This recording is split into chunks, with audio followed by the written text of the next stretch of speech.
Welcome to the Daily Show. I am Russ. This is Chris. Good Monday morning. Oh my gosh. 6-car pileup on Imperial at 7, I guess it happened about 7 o'clock this morning. 6 cars slid off the road up there at the bridge, and traffic was backed way up. Well, I woke up to some pictures of sleet on people's cars and stuff like that, but I didn't know that. Yeah, Stephanie left to go to work, and she usually leaves the house at 7:30. She's at work by 7:32, I guess, whatever, fast as she drives. 7:55, she says, I'm stuck on Highway 6.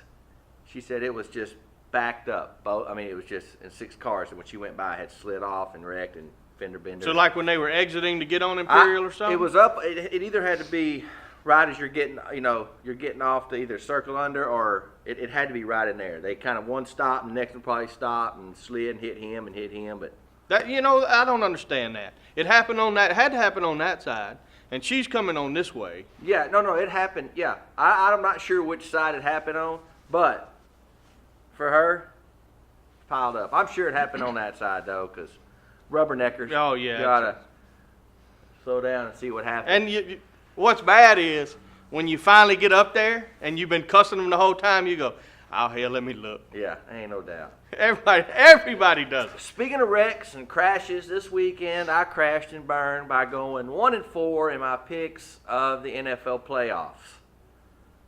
Dadgummit. I lost Denver.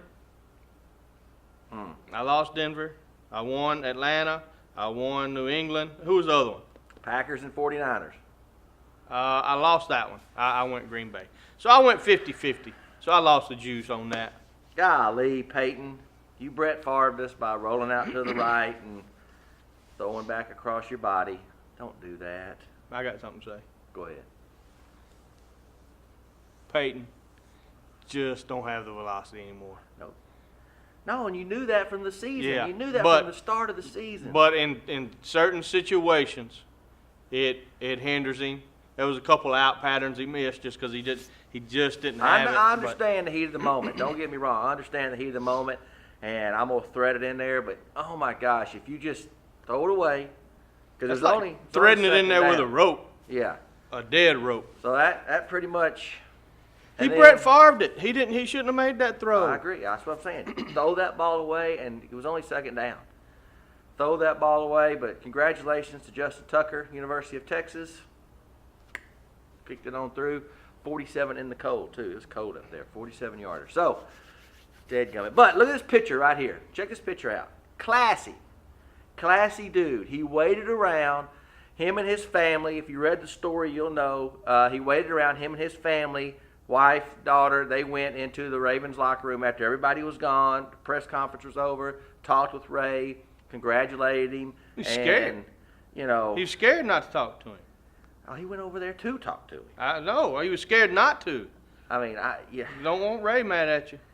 Man, that's a classy dude right there. He could have went home after. He's the one that cost him the game, but that's why I like Peyton Manning so much. Well, exactly. That's why I really do like him. So what else?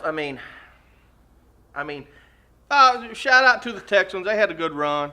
They're just every time in the playoffs they can't get it done. But that New England team is salty.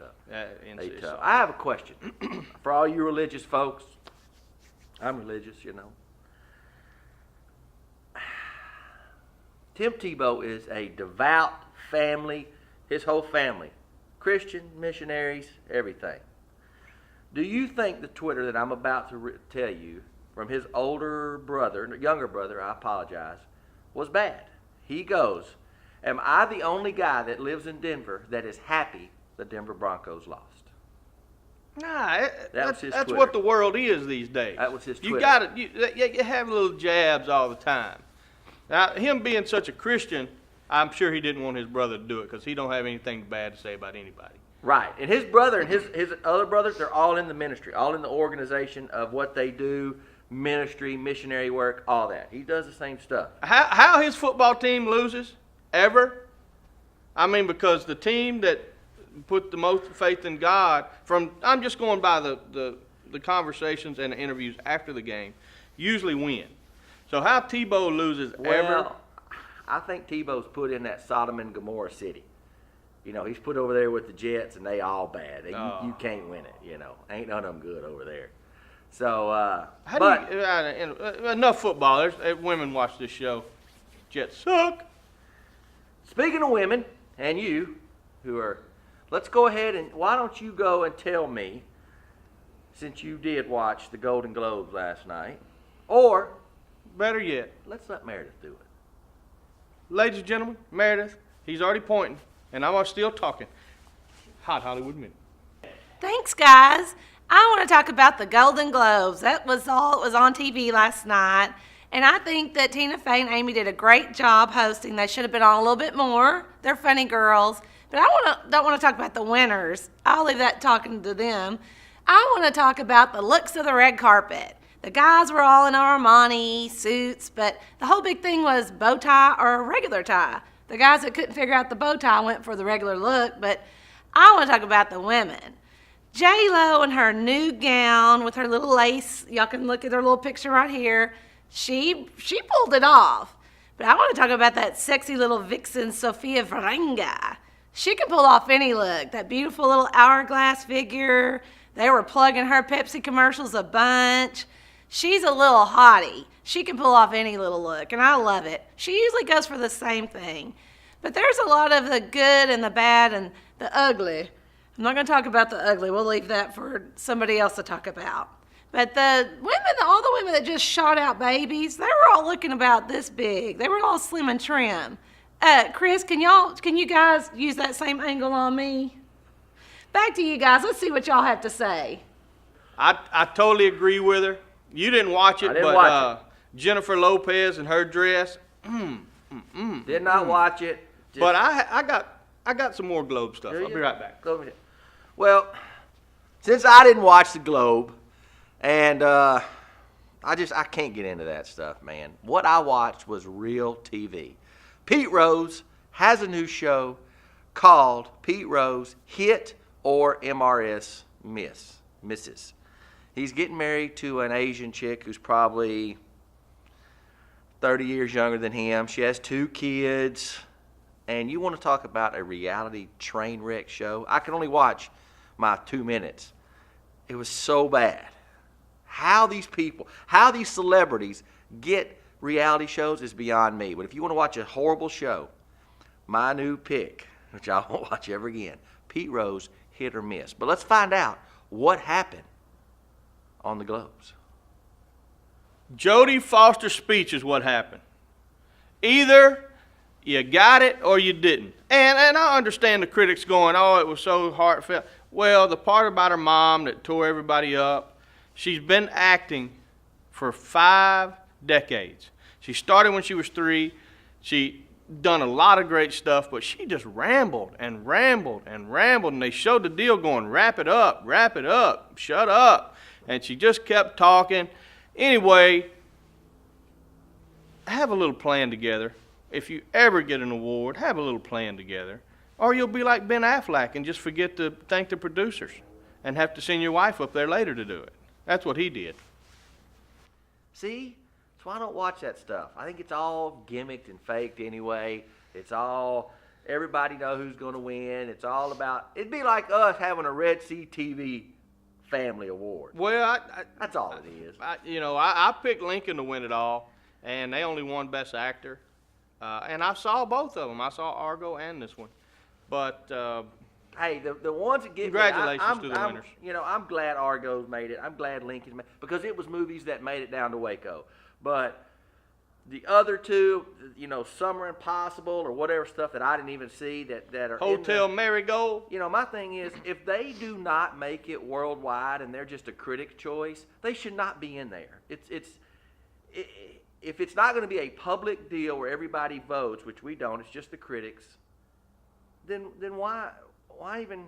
Well, I watched the Critics Award last week, and it was a little closer to being on. But I hadn't seen Zero Dark 30. Right. Because that didn't play but a week, did it? No, it's here now. It came out 2 weeks in L.A. and here. Now it just came here Friday. That's what I'm saying. So you didn't. So you didn't even You know. didn't I get don't to even see it. the girl who won Best Actress. Who the hell is she? Other than I hadn't even had time to see it. Yeah. Did she won it for Zero Dark 30? Yeah.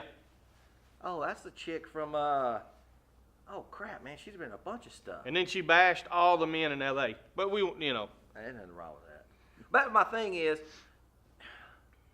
we should be up for the B Movie Awards of the year. That's the stuff I want to watch. I want to watch the B Hollywood Movie Awards. Screw all them famous people. maybe They don't we'll do have nothing one. for us. Maybe we'll have one. Waste of our time. Maybe we'll have one. I will tell you this. Tomorrow or Wednesday, I have an exclusive story. I'm not going to tell people, but it's an exclusive story that only I spent all weekend researching this, and it's going to be groundbreaking. Okay. Groundbreaking. So Do you have any footage of this, or are you just gonna talk it? no, I got some footage. I got Okay, that's what I I'm got talking some about. pictures. I mean, I went Field deep reporting. into this. Field reporting. That's what I'm Deep talking about. into this. Good job. That way. Our weather guy is either one of those cars that wrecked, either he's in bed sleeping. I really don't know what's happening. I'm gonna take that second one. I'm going to go with in bed sleeping. But I'm going to tell you right now, the rest of the week it's going to be a little bit chilly. But come Saturday, folks, we're going to preach it every day. Saturday, Red Sea Studios, the Sandlot Super Bowl. It is on. I saw Mr. Chance Hendricks out Friday. We went to eat. I saw him, and he said, man, what kind of footballs y'all going to have? Y'all going to have the high school kind? Because I need to. And I'm like, dude, you're a lineman at best. Don't worry about it. Just show up. But that's for you, Chance. But yes, everything's ready. We're ready to go. We're excited. What you got? Anything else? Nope. Man, until tomorrow, Russ, Chris,